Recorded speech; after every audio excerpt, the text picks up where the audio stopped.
Long ago, when the world was filled with wonder, there was a farmer who had 3 sons. The 2 older sons took pleasure in teasing their youngest brother, who was so kind-hearted he could not even sweep a spider from the cobwebs in the corner. Now one day the farmer brought his sons to a field where 3 trees stood. "It is time for you to be wed," he said. "Each of you must cut down a sapling. When it falls, walk forward in the direction it points, and you will find your sweetheart." The oldest son cut the largest sapling, and it fell pointing north. "What luck!" he shouted. "I know of a fine maiden who lives in a house just north of here. I will go and ask for her hand in marriage." The next oldest son cut a sapling, and it fell pointing south. "I too shall live in happiness," said the second son, "for there is a delightful young woman who lives in a house just south of here. I will go and ask her to be my bride." But when the youngest son cut his sapling, it pointed towards the forest, where there were no houses at all. "You'll find a pointy-eared sweetheart with sharp teeth in that forest," laughed his 2 brothers. "I will trust fate and my chances," said the youngest son.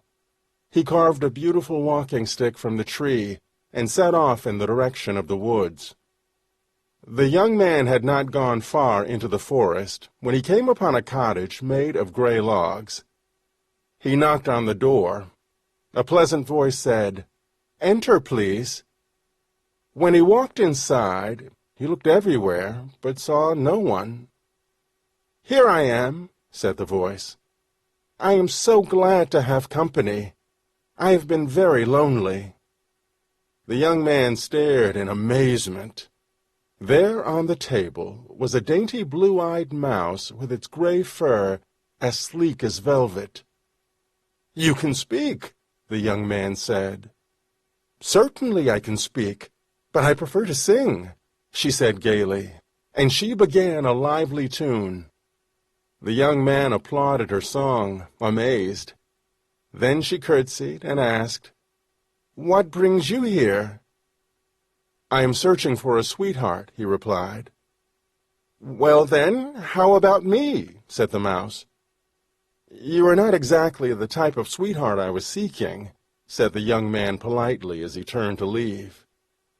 "Oh," she sighed, "I am sad to hear that, for I have longed to meet someone just like you." She began such an enchanting love song, the young man stood motionless at the door. "Please don't stop," he pleaded when she finished her song. "I want that song to go on and on. Strange as it seems, perhaps you could be my sweetheart." "Then come to visit me at this time tomorrow," she said, with a smile and a twitch of her silken whiskers. "I promise I will return," said the young man as he left, and all the way home his heart quickened as he thought about the mouse and her beautiful song. When he arrived at the farm that evening, his 2 brothers were bragging to their father. "The woman I met has beautiful rosy cheeks," said the oldest son. "The lovely maiden I met," bragged the next oldest son, "is the fairest in the countryside. Her hair is as black as a raven's wing."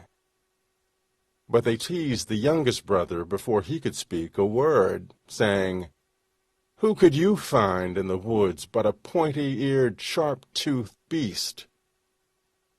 "I met the most enchanting singer," said the lad hesitantly, "and I cannot stop thinking about her. She has a captivating voice, sky-blue eyes, a beautiful smile, and she dresses in the very finest gray velvet. She even invited me to return tomorrow."